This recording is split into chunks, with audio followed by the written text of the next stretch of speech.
10 de la noche y es la hora de opinar. Hoy continuamos con nuestra cobertura especial desde la Feria Internacional del Libro de Guadalajara. Hoy vamos a comenzar nuestra transmisión con una plática con Sergio Ramírez. Su más reciente libro es Ya nadie llora por mí. Vamos a hablar con él también de su vida después de haber ganado el Premio Cervantes, el premio más importante de habla hispana. Después voy a conversar con Carlos Velázquez sobre su más reciente libro, El Pericazo Sarmiento, una extraordinaria crónica de la relación del autor con la cocaína. Y para terminar voy a entrevistar a Antonio Ortuño sobre La vaga ambición, su más reciente libro de cuentos que le valió ganar el Premio de Literatura Ribera del Duero, uno de los reconocimientos más importantes de Iberoamérica, sobre todo en el en el género de los cuentos.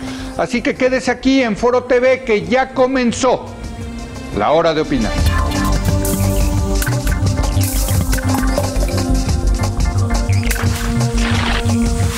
Sergio Ramírez, escritor y periodista nicaragüense, nacido en 1942. Dedicado a la política, llegó a ser vicepresidente de su país. Como escritor, tiene más de una cuarentena de libros publicados que le han valido una gran cantidad de reconocimientos, entre ellos el Premio Carlos Fuentes, otorgado por el Gobierno de México. Llega a la FIL Guadalajara 2017 con Ya nadie llora por mí.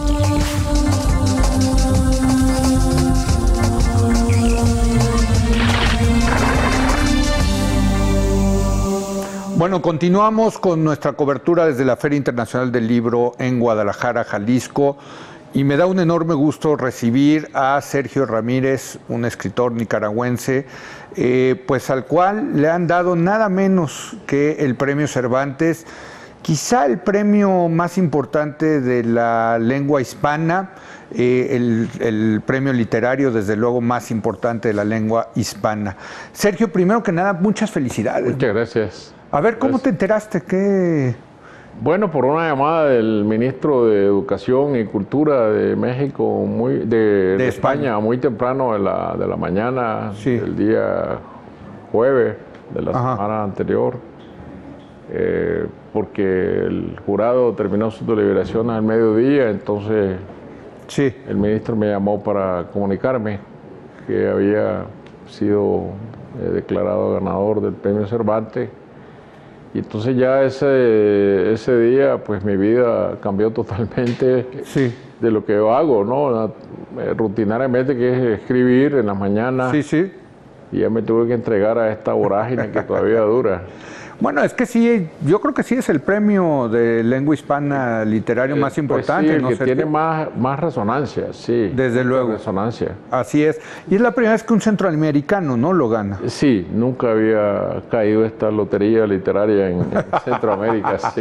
Bueno, no es una lotería, la verdad es muy merecida, hay que decirlo. ¿Te lo esperabas, Sergio? Bueno, el día anterior mi nombre había aparecido entre los tres candidatos que tenían más posibilidades, sí, y de alguna manera, pues, si yo estoy en la lista corta, algo hay que esperar. Me decías que en abril te lo entrega. Hay una ceremonia el 23 de abril que se celebra en Alcalá de Henares, el lugar del nacimiento de Cervantes, es el Día de la Lengua, el día de la muerte de Cervantes, y hay una ceremonia muy solemne, sí, con los reyes de España, con el gobierno, y luego hay que decir un discurso allí que es muy canónico, ¿no? Sí, no, desde luego, pero mira, recibir un premio de estos desde luego es una gran distinción, pero quizá lo mejor es que vas a vender más libros, ¿no? Y eso es lo que quiere un escritor, ¿no? Bueno, ¿o no, Sergio? No, yo creo que sí, ser más leído, ¿no? Exacto, ser más leído, sí, claro. Exacto. A eso me refería con vender más libros, ¿no? No, y vender también, ¿no? Claro. Sí, el que oficia tiene que vivir del altar, ¿no? Oye, déjame pasar a este libro que estás ahora presentando aquí en la FIL de Guadalajara, Ya nadie llora por mí. Regresas al género negro. Sí. A ver, cuéntanos de Bueno, vamos a ver, hay un primer libro de esta serie, digamos, que solo tiene dos, Sí. Que escribí hace algunos años, que se llama El cielo llora por mí. El personaje es un antiguo guerrillero convertido en policía antidrogas, sí. Que lleva un caso muy sonado en el país en contra del cartel de Sinaloa y el cartel de Cali. Y cuando dices el país, estamos hablando de Nicaragua. Sí. Entonces, hoy regresa ya retirado de la policía, con una oficina de investigaciones en Managua, investigando casos privados, adulterios, ese tipo de cosas de menor cuantía, y hasta que se encuentra con que un millonario, de los nuevos millonarios del país, le encarga un caso, que es encontrar a su hija desaparecida, y entonces ahí comienza la trama de la novela a meterse dentro de lo que es la urdimbre de lo que es la Nicaragua de hoy día.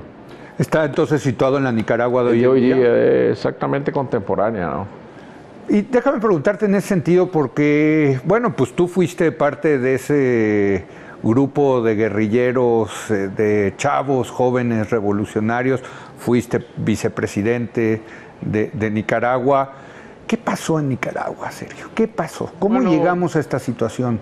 Yo creo que la novela refleja bastante, como la anterior, reflejan bastante lo que es este panorama que se fue oscureciendo.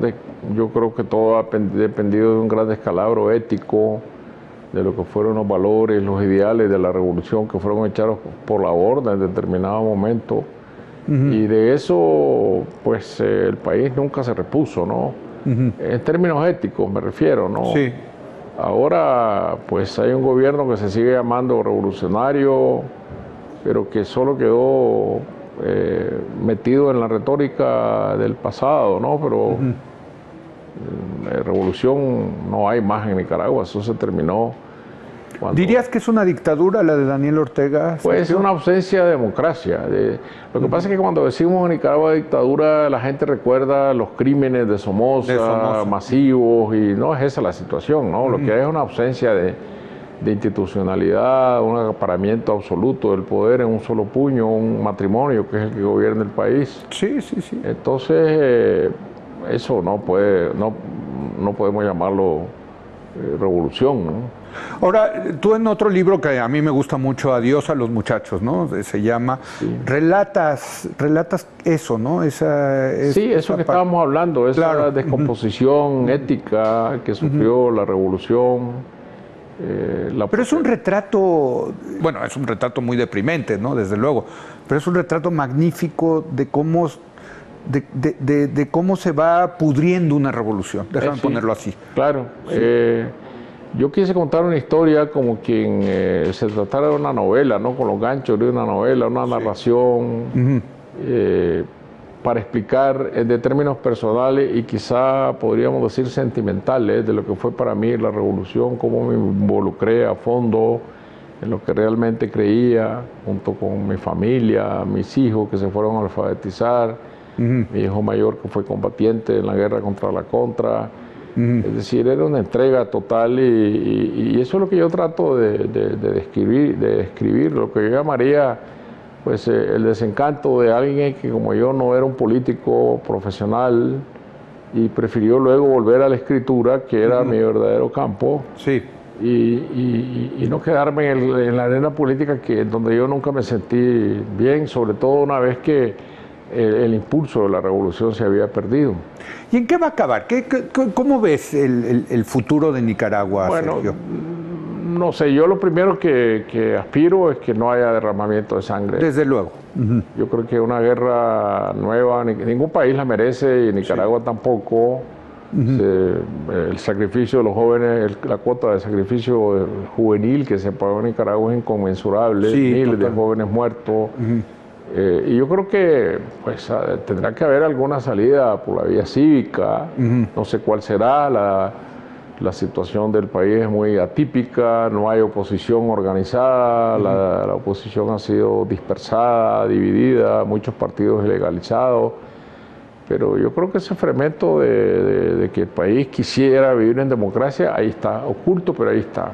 Económicamente, ¿cómo está Nicaragua? Bueno, yo diría que no es un desastre como el de Venezuela. Exacto. Sí, hay un crecimiento moderado de la economía, la macroeconomía está bien, la distribución de la riqueza no está bien, no ha habido cambios estructurales ni antes, los pudo haber por la guerra, ni ahora por voluntad política que redistribuyen el ingreso de una manera justa, ¿no? Es decir, Nicaragua es el país de Centroamérica donde hay el mayor número de ricos, según la revista Forbes.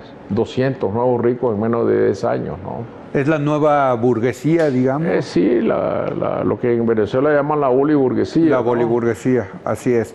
Pero muy, digamos, relacionados con el régimen de Daniel Ortega. Pues los que tienen acceso al poder pueden enriquecerse, pues obviamente más rápidamente, ¿no? Claro. Ahora, y en ese sentido, los que vivimos el tema de la revolución nicaragüense desde aquí, desde México, y vimos el involucramiento de Estados Unidos, en fin, ¿dónde está la relación de Nicaragua con Estados Unidos en ese sentido? Bueno, hoy no hay ninguna, yo diría, ninguna contradicción visible. Yo no sé si...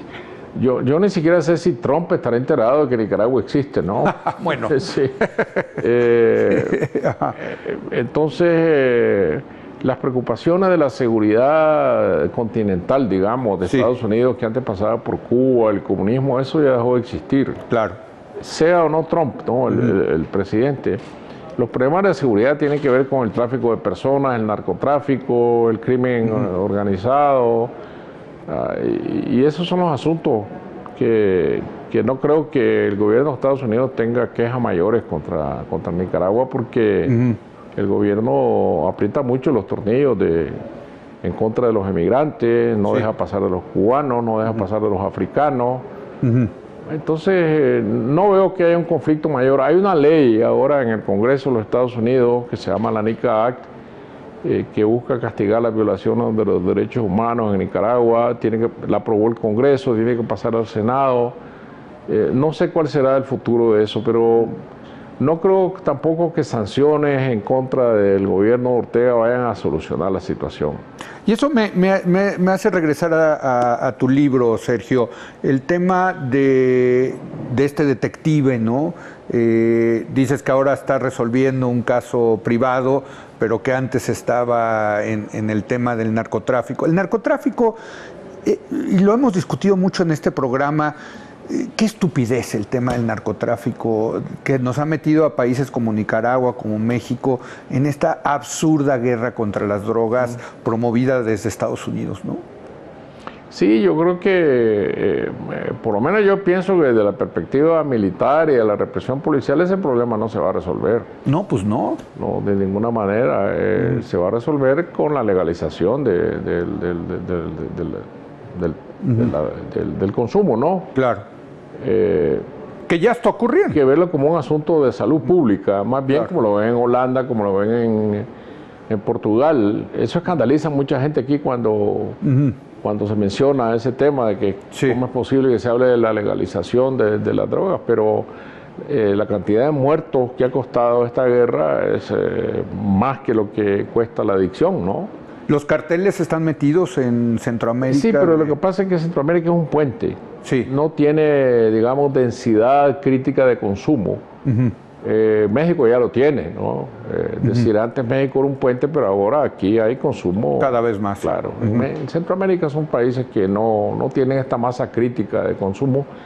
Entonces la droga pasa desde Bolivia, Colombia, Venezuela, hacia sus rutas, hacia México, los Estados Unidos, y no... yo creo que viven capturando cargamentos, hay una comunicación con la DEA para localizar los cargamentos y me parece que seguimos siendo un puente, ¿no? Sí, claro. ¿Te gusta escribir novelas negras, novelas policíacas? Pues como un vehículo de llegar a donde yo quiero llegar, que es explorar la realidad y qué es lo que pasa en nuestra sociedad y particularmente en Nicaragua, que es lo que yo mejor conozco, ¿no? Sí. Y me parece que la novela negra en América Latina se diferencia de la novela negra tradicional anglosajona en que el lector parte del supuesto de que todo el aparato judicial funciona bien aceitado, ¿no? Los jueces son honestos, los fiscales persiguen al que deben perseguir. Allá, en Estados Unidos. Aquí es todo lo contrario. Exacto. O sea, encontrar un policía honesto está difícil. Entonces, jueces, la corrupción del dinero, incluso los mismos policías o los investigadores terminan contaminándose, ¿no? Claro. Ya no se sabe dónde pasa la línea de lo legal, de lo ilegal, del bien y del mal. Esa es la fascinación para mí de esta... En eso retratas la corrupción, retratas los problemas que tiene el régimen de justicia, son reflejos del régimen político. Y es lo que pasa en todo Centroamérica. Es decir, la lenidad que hay para la persecución de la droga, la complicidad de las autoridades, de parte de las autoridades, porque la verdad es que la droga sigue pasando, ¿no? No, sí, y seguirá. Y ahí se quedará el 5%, pienso yo, en el detenida o descubierta, y el resto llega a donde tiene que llegar, porque el gran problema es el enorme mercado de consumo que significan los Estados Unidos, que son billones de dólares. No, mientras ese mercado exista, pues la batalla está perdida. Sergio, ¿qué sigue? ¿Qué sigue para Sergio Ramírez Premio Cervantes? O sea, sí, estas cosas cambian la vida, ¿no? Cambian, pero hay que volver a la rutina de escribir, ¿no? Yo creo que pensar que un premio me va a apartar de escribir y decir, bueno, ya llegué donde debería llegar, ahora me siento a descansar. No, al revés. Al revés, esto me da un segundo aire para seguir adelante y yo creo que la escritura es el único oficio del que uno nunca se retira, ¿no? Sí. No hay tercera edad en la escritura. No, pues uno va hasta el final. ¿Ya estás escribiendo el próximo? Bueno, ahora que regrese, ya cuando baja la marea, empiezo a sentarme ya a seguir buscando, explorando el tema de lo que voy a hacer. Y como decimos aquí en México, ¿ya le estás echando coco al discurso que vas a dar? Tengo que empezar a hacerlo pronto y a ver. Digo, porque esos discursos también se espera, como tú dices, un discurso, ¿no? Importante. Claro. ¿No? Ya estoy. Sergio, pues muchas gracias. No regresa a la política, ¿verdad? No. Digo, porque no va a faltar el que diga que esto... No, esa puerta está cerrada. ¿Sí? Para mí, para siempre, sobre todo porque yo pienso que la política debe ser de las nuevas generaciones, ¿no? Sí. Son los que traen ideas nuevas y... Bueno, pero digamos que Daniel Ortega no son las nuevas generaciones. Bueno, ese es el problema, ¿no? Que es de tu calibre, ¿no? O sea, ¿cuántos años tienes? Un poco menor que yo. Sí. Pero bueno, parte de la obsolescencia es esa, ¿no? De quedarse más de lo que la vida... No, y luego la mujer. Sí, entonces deben estar los jóvenes ya hechos cargo del país y eso están bloqueados. Desde luego. Claro. Sergio, muchas gracias. Muchas gracias. De verdad, muchas felicidades. Gracias. Un honor tenerte aquí. Muy amable. Y gracias. Un premio muy merecido. Creo que no se equivocó el jurado del Premio Cervantes. Sergio Ramírez, Premio Cervantes de Literatura. Ya nadie llora por mí. Ya lo está a la venta. Es de Alfaguara, perdón. Y bueno, pues hay que leerlo al nuevo Premio Cervantes de Literatura. Muchas gracias. Seguimos en esta cobertura especial desde la Feria Internacional del Libro de Guadalajara.